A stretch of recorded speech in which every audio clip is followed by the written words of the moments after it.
welcome back to this playthrough of Napoleon from GMT Games. We are moving into 1810.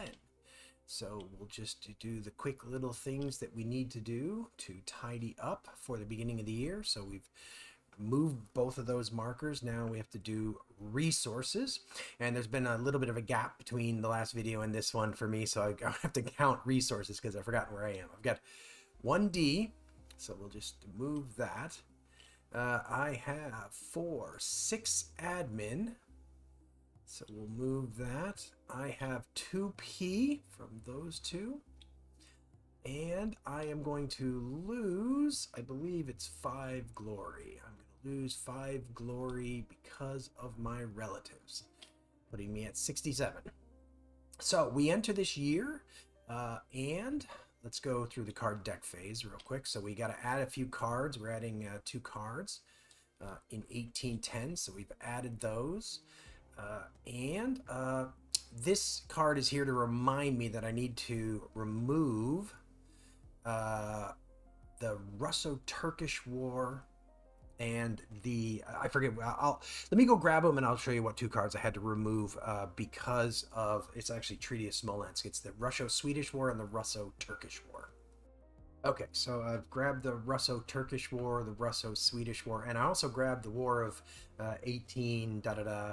If you remember the Louisiana campaign, I needed to remove it, but I had to wait until it actually got added with EMD. So I've removed that now, and we can remove this campaign because it has served its purpose of reminding me to do all that.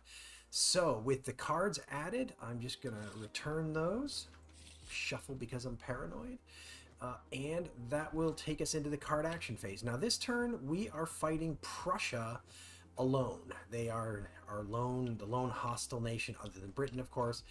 They do have Blücher, and so they get a -1 DRM in all combat rounds of a campaign involving Prussia, but we've got we're going to get +2 DRMs because Austria and Russia are allied. Now, there are cards that can change the diplomatic picture during the card draw phase, so hopefully we won't draw any of those, but we will draw the first card. Well, we have to achieve 1 additional victory to win this campaign. This is a card that it's worth considering using Napoleon's luck for, but with everything stacked up the way it is right now, I'm going to go ahead and just allow it to happen. Okay, so that is the first card of the turn. So we'll draw the next one. Oh, Armistice. Must place in campaign monitors if a combat round results in a stalemate, either so basically this is a case in which I could end up having another country join the war. We're gonna have to hope we don't get a stalemate. That's a good reason right there to hold on to Napoleon's luck. All right, one that's going to benefit me. Central position, must, well, it's probably may place, I would think. No, must place in campaign modifiers. Usually the negative ones are must place and the positive ones are may place. Not always, but usually, because the positive ones you're going to place anyway. Oh, Desiree is back. She won't leave us alone, but we're ignoring her because we already have a wife, as we've covered numerous times. Oh dear, wow. A lot of campaign modifiers this time around. So now we are rolling to see if it continues. It does, if the card draw phase continues. If none of Austria, Prussia, and Russia are hostile, but Prussia is hostile, so we don't need to read any further. This card can't be played. It doesn't meet prerequisites, and we discard with no effect. So we're going to roll again. 10. Must -1A, then remove this card from play. So we're going to be a little bit short of admin this turn as we try to fight this battle or this campaign. Continue drawing cards. May place in commanders. So this is an interesting commander. He can't be used with any other commanders, but it makes him kind of useful. I think I covered this one time before.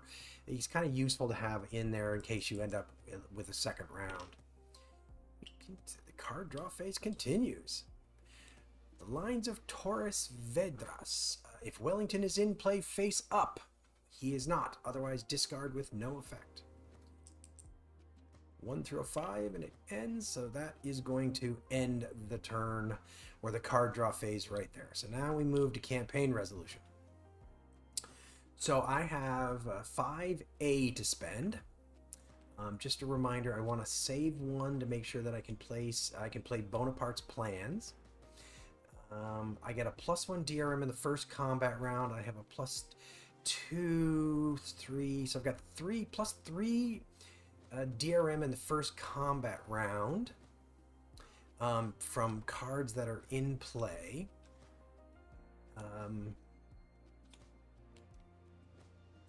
Okay. Just double checking. I thought I had a -1, but I was thinking of this card. Okay.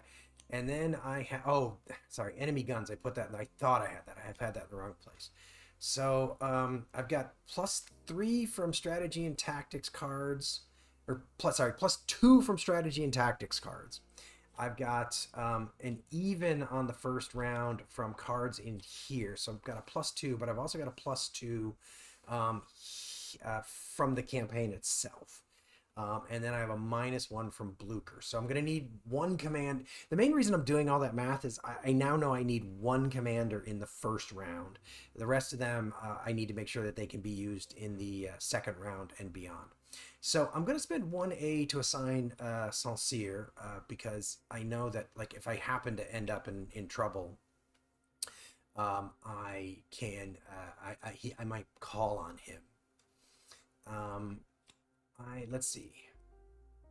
So Wiedenau cost me 1G and I can use him, but then he gets wounded automatically. But I think I'm going to go for that, just as a way of getting someone who can be used in a combat, in any one combat round. Augereau, -1P. So we're going to assign him. Sai will definitely play. And Lans will definitely play, so that's -2 admin. We've got Murat, and he's good in the second round, so I'm going to bring him at a cost of 2 glory. I don't like spending glory, I have to be honest, generally, but I have to. And I could bring McDonald, but I actually want to leave 2 admin behind. I need 1 to play the strategy and tactics card. The reason I want to leave the other one behind is I'm thinking if I do end up with a stalemate, it'll be better to pay the 1A and 10G than have like Austria or Russia join this campaign. Okay, so let's go through, make sure I got all my math correct. So I get +1 DRM in first combat round, +1 DRM. Oh, I actually get +3 from that. Sorry. Because I get +1 in the first combat round, +1 for Austria, +1 for Russia. I get -1 for enemy guns. It's going to be in all combat rounds. I get +1 in the first combat round. I'm going to move this one down here just because it's been used. I won't need it again. I get +1 for La Grande Armée. And actually, I guess I don't even need this one. So I could have added another commander, but I'm not going. It's okay. I made that mistake. I didn't get the math quite right. It's okay. I've still got a +4 this combat round. So let us see what we get here. All right, that's good. We get a 9, so that is a victory. So that means that we're going to pull this out. I've got my 1 victory that satisfies enemy reserves, so I don't have to worry about that. So now we move to the second round of combat. So I still get +3. No, I get +2 from this because the +1, the first one is only in the first combat round. I get -1 in all combat rounds from enemy guns. I'm going to get +1 for La Grande Armée. And then I might as well just go ahead and use Murat. Actually, you know what I'm going to do, in fact, now that I think about it? because I'm only going to be using one commander, I'm going to go ahead and use solitaire because I'm only going to have one commander here to get me to my +4 DRM. So he's the only one I'm using. So the good news is I got a +4, roll +4. I've got Napoleon's luck, barely even needed it. So we now have a victory over Prussia. So campaign result, play Treaty of Berlin. But as you'll remember, Treaty of Berlin is no longer here because we removed it from play. So with that, we flip Prussia to its conquered side. Now we don't get this 10G and 1P here. That's essentially an income effect. So we'll get that at the start of the turn. But we have now successfully conquered Prussia. Yay! Yay us. Okay, so now let us, I'm going to roll for commander casualties. So blue is for Oudinot. So neither of these two commanders are wounded. Then blue is for Augereau, and whoever's beneath him is the other one. So Augereau is wounded. Desai is fine. Blue for Lan. So Lan and Mira are both fine. So Augereau is discarded. Okay, so Armistice has a remove when played icon, but we didn't actually play it. It only counts as being played if a combat round results in a stalemate. So that card is going to stick around, as is enemy guns. All the rest of these are just going to the discard pile as we clean up here from combat. So we have now cleaned up from combat, and we can move on to the diplomatic phase. So I have 1D to spend. So I'm going to, let's just roll for Austria and see what happens. So Austria gets a 5, so they move to neutral. And then I'll go ahead and spend my 1D on Russia. Let's see if we can keep them allied. That does not work to keep Russia allied. Actually, sorry, let me go back a second. I'm going to let Austria... Okay, so I'm going to let Austria move, but I'm going to go ahead and remove the Treaty of Smolensk to have Russia stay where it is. So remove this card from play instead of shifting Russia after a diplomacy roll. So I'm going to go ahead and remove the Treaty of Smolensk from play. That gives me, there's a gap between Austria and Russia now, which means I'm unlikely to be facing both of them in a hostile war. Because Russia, chances are, won't move too unless something unusual happens during the card draw phase. So now I would look for potential campaigns. But basically, I've got Austria is neutral.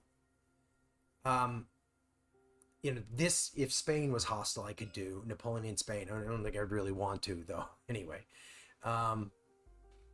and none of the other ones sort of meet this, right? Oh, actually, sorry. No, Russia's not hostile. This one is close, but Russia's not hostile. So I do not have the ability to... I don't have the ability to do anything. So I'm not going to have a campaign this turn. Again, unless something changes during the card action phase. So I don't place a campaign in there this turn. Okay, so then we go on to domestic politics. And I have -1 for each hostile, conquered, or inactive. So I've got 2 conquered, 2 allies. So we're just going to roll. And that's a 2.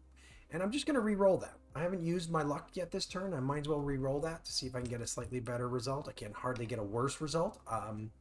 So yeah, I don't get a better result, but again, I didn't actually get a worse result, so I might as well do that.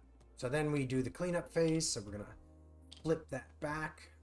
We move diplomacy. I forgot to move that. It should have been on 0 anyway. I forgot to move that. It should be there, but it goes down to 0. Oh no, I didn't actually move it. I didn't spend it on that. So, okay. Anyway, those both reset to 0. So we're back to 0. And then with that, we go to the year setup phase and we move to 1811, a quiet year in the reign of Emperor Napoleon the First. So move that to there. So I'm going to flip that to the unused side. And then we gain 2 politics. We lose 5 glory. We gain 6 admin, and we gain 1 diplomacy. And then because Prussia is conquered, we gain 10 glory and 1 politics. So conquering nations is like really good for the accumulation of glory. All right, card deck phase. There's nothing to add, nothing to remove, so we just return everything, shuffle, and we move on to the card action phase. Continental system, must place in France, ongoing effect, -1 DRM on all domestic political roles. Not ideal, but I don't feel, I mean, it's, since I don't have a campaign, I could consider using Napoleon's luck to not place this card. But it's so early in the turn and you never know what's going to happen. So I think I'm going to go ahead and just allow that to happen. I'm not going to use Napoleon's luck on that. Grand Battery. So is a campaign. I got a little bit of help from my artillery. Sir John Moore, when revealed, must place in Britain. If Wellington is in play, its effects are ignored until the end of the year. Okay, so its ongoing effect is the Portugal expedition automatically fails. Triggered effects at the start of resolution of Napoleon in Spain, I can roll a die and maybe get some extra glory. So, but the main thing that happens right now is I place it in Britain. So, move the card draw marker. Treason, must place in France. So this can get a little bit ugly if we have to play this campaign called La Patrie en Danger. This campaign essentially gets played if you lose another campaign. You can see most of these, the defeat for most of these campaigns is play La Patrie en Danger. So the treason card, basically, if that ends up getting played, I could lose a bunch of my commanders. But we're going to hope that we don't end up losing a campaign here as Napoleon. Kind of on our way to that right now because we've been able to keep all of the nations, all of our enemies from kind of ever being hostile towards us at the same time. We've been able to kind of pick them off one by one. Marie-Louise Habsburg may discard with no effect or place in wife if no card is there. Okay, so we can't do that. We can't place her, and it's not an optional card, so we just move on. We've already got a wife. Frankly, at this point, I'd actually love to see the divorce card come up, because that would actually allow me to divorce, no offense, divorce Josephine, which might allow me to play one of these other potential wives and produce an heir, produce a legitimate son. Okay, at any rate, we just discard that, and we're rolling to see if the turn continues, the card direction phase. Unreliable allies must place in campaign modifiers and remove Confederation of the Rhine. Now, I don't think Confederation of the Rhine is here. It is not. Okay. The first time a stalemate result, treated as a defeat instead. This is probably a good turn not to have a campaign on. Oops, I forgot to move that. Okay. I'll be glad not to see a campaign here. Okay, so we move that and we draw. Again, lines of Torres Vedras. If Wellington is in play, he's not. So we discard with no effect. Draw out another card. Typhus. Okay. So, again, yeah, we're definitely, right now, definitely glad. I'd kind of like the turn to end because that's a nasty, and it does. That's a nasty assemblage of campaign modifiers here. So I'd really like this to end without a campaign. So we go to campaign resolution, and all we're going to do for campaign resolution is just move all of these to the discard pile. Uh, that is it. Diplomatic phase. Okay. So, let us roll for Austria and see if Austria becomes hostile. And Austria does. Now we're going to use our one diplomacy. I'll remember to spend it this time. We're going to use that on Russia. Didn't need it. Russia remains allied. So with that, I won't go check because I know, but I'm sure you can guess, or we've already seen it. Basically, Austria declares war. Again, very fortunate in this game that the diplomacy has really sort of kept these guys from ganging up on me. Russia stayed neutral or allied for such a long time. It's made a very big dent in this game and caused a very big impact. So if Prussia or Russia is allied, treat stalemate as victory and ignore bloody results. So presuming nothing happens, Russia is allied. That's going to make this a very winnable campaign next term. So we have now picked our campaign for the next year, and we've got a very good chance of conquering Austria as a result. So domestic politics, now we actually have -4. We've got 3 hostile nations, or 3 nations that provide a -1, 2 that provide a +1, and continental system is in place. So I'm actually going to spend 4 politics to try to keep this roll sane. And I'm just going to keep that. I'm not going to re-roll that just because there are worse results that I could get. So we're just going to keep that. That is domestic politics. So cleanup phase. We didn't use Napoleon's luck. We lose all of the admin. We didn't spend that turn because things were so quiet. And we move into the year setup phase now for 1812. Okie dokie. So we've done that. We move that back. We take our 6A, our 1D, our 2 politics, and we're going to take 5G. We've got the -5 from our idiot relatives, and we've got the +10 from conquering Prussia. I'll add another politics from conquered Russia. So that should be everything for that. So just return that to there, shuffle. So a couple of cards I'd really love to see come out. One would be a card called Making Kings, which would allow me to start moving these relatives out of court. The other one, as I mentioned, is Divorce. I wouldn't mind seeing that. But we also want to avoid anything this turn which kind of makes this war more difficult to fight. May discard with no effect or -1A and +5G and remove this from play. So essentially, we're going to spend one of our admin to build the Arc de Triomphe. Really sort of angling to see if I can get up here to the limits of glory at this point. That's kind of what I'm hoping to be able to accomplish. All right, Augereau is back. Not a very big bad wound for him, so he comes back pretty early. An army marches on its stomach.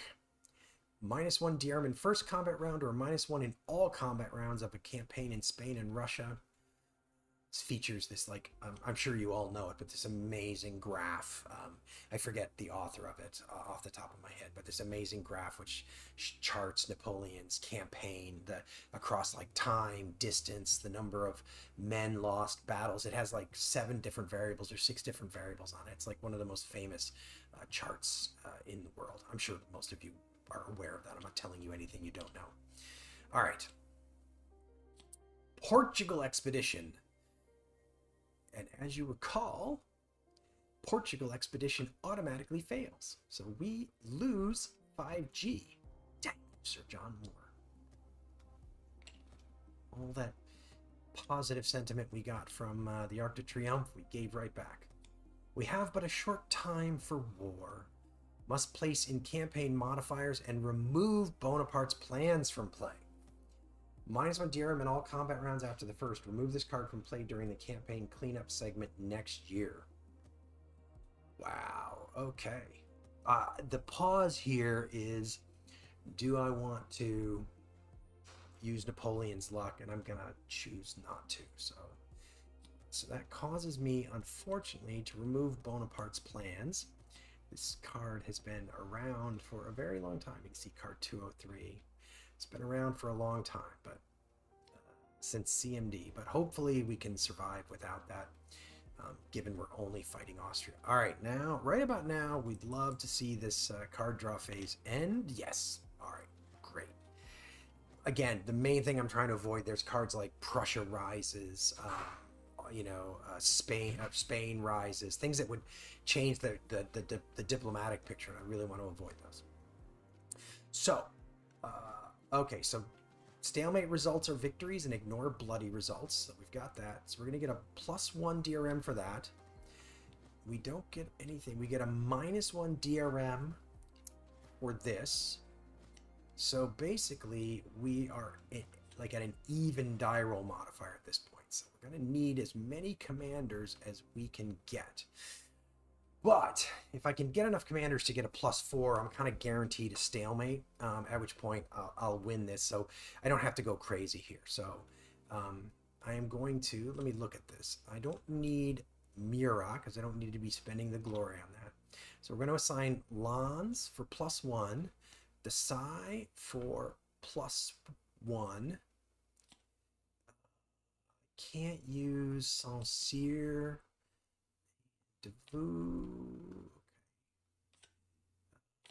Okay, so I'm going to use Augereau and Oudinot. So I've got -1G, -1P, and -2A.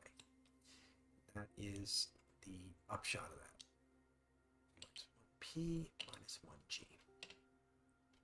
So just going back again, I've got -1 for we have but a short. No, I don't have it. I have -1 for an army marches on its stomach. I have +1 for La Grande Armée. And then I have +1, +2, +3, +4. So used all of those commanders to get my +4. So we're rolling. We've got a 5, which with a +4 gives me a victory. So that is victory. I don't even need to use Napoleon's luck. So again, victory would be play the Treaty of Schönbrunn, but we removed it previously to prevent Austria from moving, or from Austria's diplomacy from deteriorating. So we have now also conquered Austria. So this goes back over here. And we are going to roll for commanders. We're going to roll for Lans is blue. I probably don't need to keep saying this. I'm sure you've all got the gist of it by now. Blue is always the person on top. So none of my commanders were wounded. It was a pretty easy campaign that time. Again, I would tell you that this is not a very, I wouldn't say this is a very typical game in my experience. I've yet to fight a war against 2 people at one time, which I think is extremely, extremely unusual in my experience. Okay. These cards, this card did not get you. Oh. So this is going to stay there. Remove this card from play during the campaign cleanup segment next year. So it's going to stay there, and I'm going to get a -1 DRM in all combat rounds after the first in the next campaign as well. But it'll be removed from play after next year, and then this is actually removed from play because I did get its effects. So then, in terms of cleanup, this is the one case where we are left with something here, but other than that, we are all cleaned up.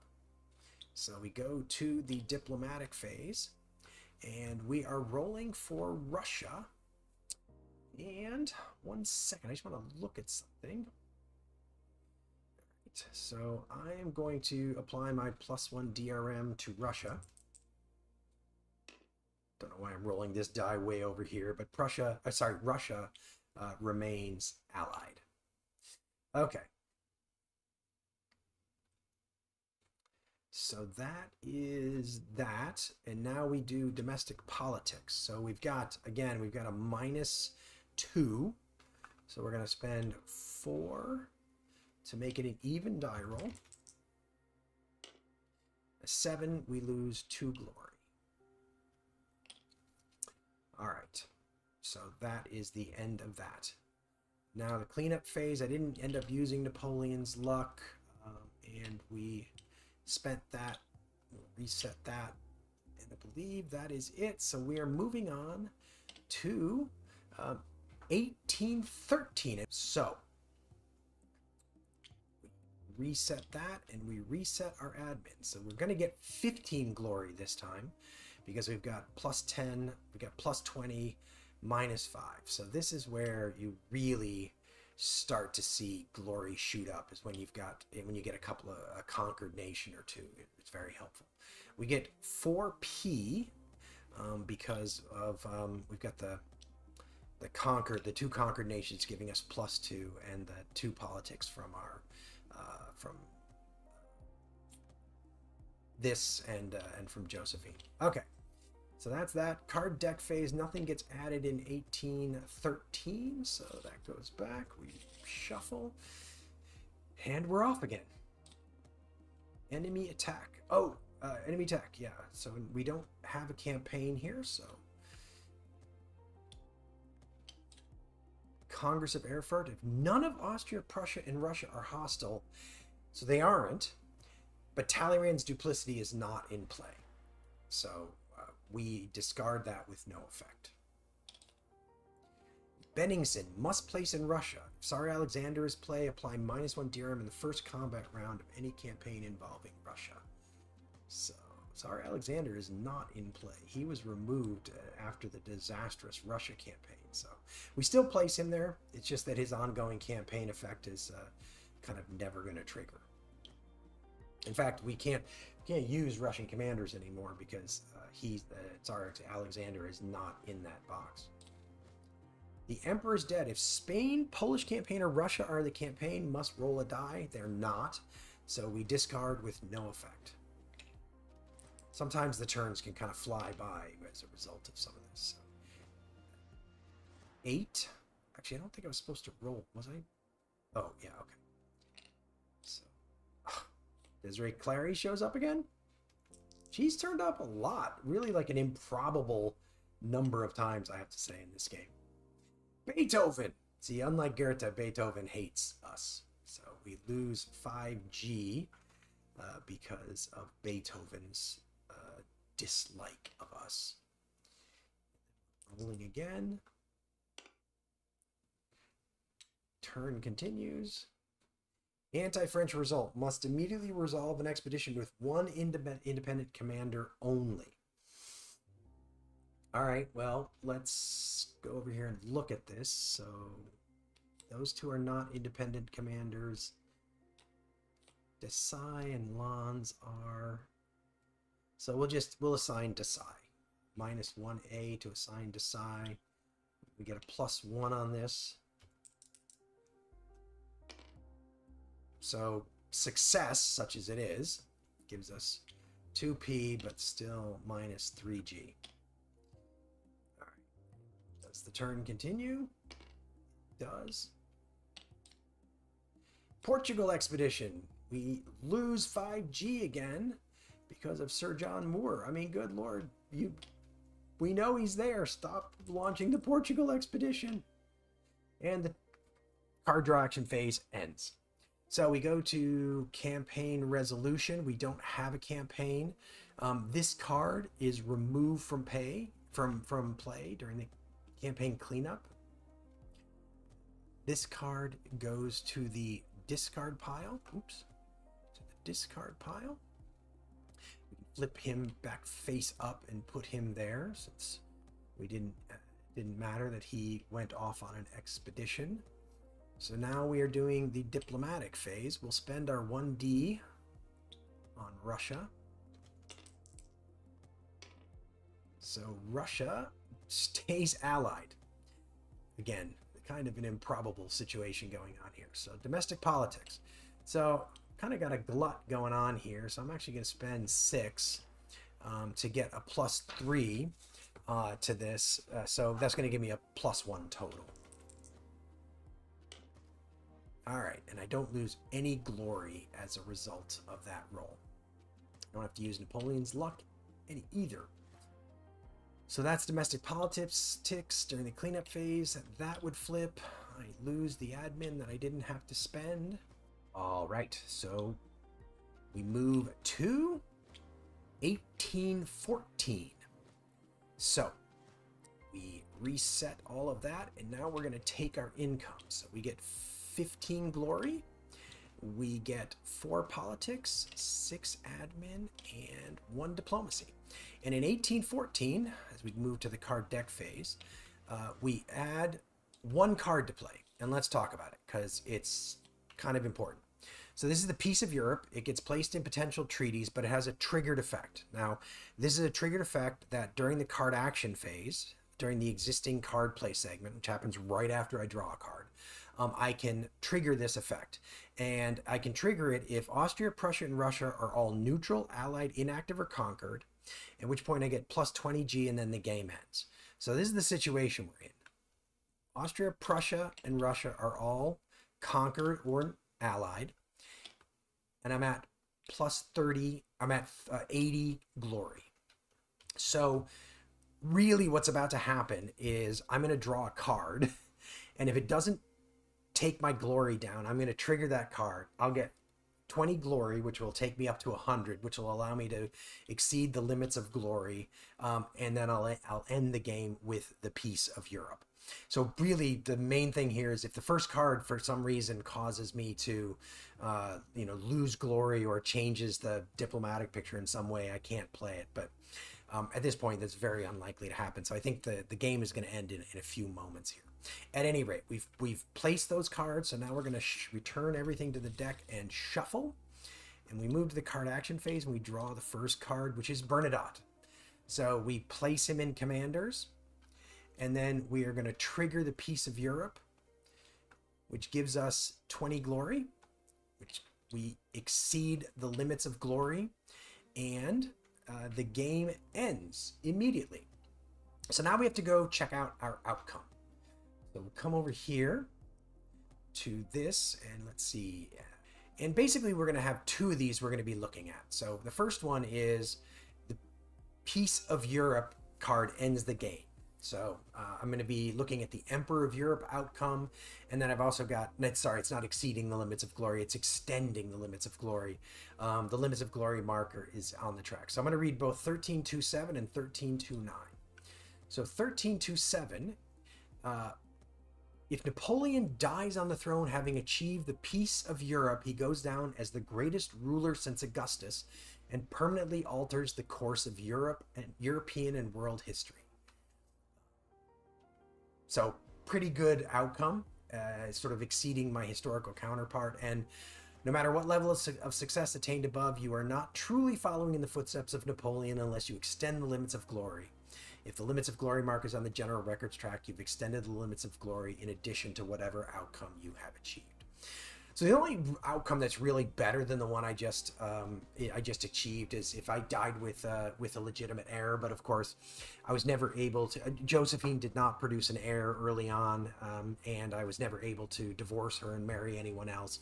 So I was not able to produce a legitimate heir. I wasn't even able to produce an illegitimate heir, which is something that can like a bastard son, which is something that can actually happen in the game. So hopefully you enjoyed this playthrough of I, Napoleon. Hopefully it's given you a pretty good sense of how to play the game, and not giving away too many of its secrets. Because the truth is, a lot of things that could have happened in this game didn't happen in this game. You know, there's a lot of cards that never came up, and so we didn't see all the mechanics. So definitely this game has a lot of replayability because every game it tends to be different. But if you enjoyed the video, it'd be great if you could leave a like. If you enjoy the series, if you're enjoying the channel, if you could subscribe and hit the notification bell, that would be great. Sharing the videos is another way you can help the videos, help the channel. I mean, and is much appreciated. But we will see you next time on Agility Snips Gaming Table.